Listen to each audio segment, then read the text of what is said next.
അധ്യാപകർ. നമ്മുടെ കുറവുകളെ നിറങ്ങളാക്കി മാറ്റിയവരാണ് അധ്യാപകർ. ആയിരക്കണക്കിന് വിദ്യാർത്ഥികളെ സ്വപ്നം കണ്ട് ഉറങ്ങുന്നവരാണ് അവർ. സ്വകാര്യമായ വിഷമങ്ങൾ അവർ ഉള്ളിൽ ഒതുക്കി വെച്ച് നമ്മുടെ മുൻപിൽ അക്ഷരപ്പൂക്കളായി അവർ മാറുന്നു.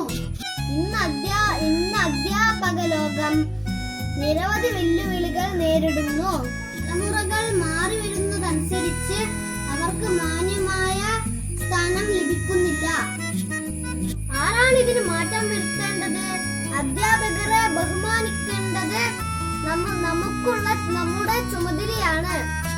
അവരുടെ കണ്ണീര് വീണ യാത്ര നമ്മളെ നാശത്തിലെത്തിക്കും. കത്തുന്ന മെഴുകുതിരി പോലെയാണ് ഞാൻ അധ്യാപകരെ ഉപമിക്കുന്നത്. അവർ നമുക്കായി എരിഞ്ഞു തീരുന്നു. നമുക്ക് വെളിച്ചത്തിന്റെ വഴി കാണിക്കാനാണ് അവർ സ്വയം എരിഞ്ഞു തീരുന്നത്. അപ്പോൾ നിങ്ങൾക്ക് എന്റെ വീഡിയോ ഇഷ്ടപ്പെട്ടെങ്കിൽ ലൈക്ക് ചെയ്യുക, സബ്സ്ക്രൈബ് ചെയ്യുക, ഷെയർ ചെയ്യുക. നെക്സ്റ്റ് വീഡിയോയുമായി ഞാൻ വരുന്നത് വരെ ബൈ ബൈ.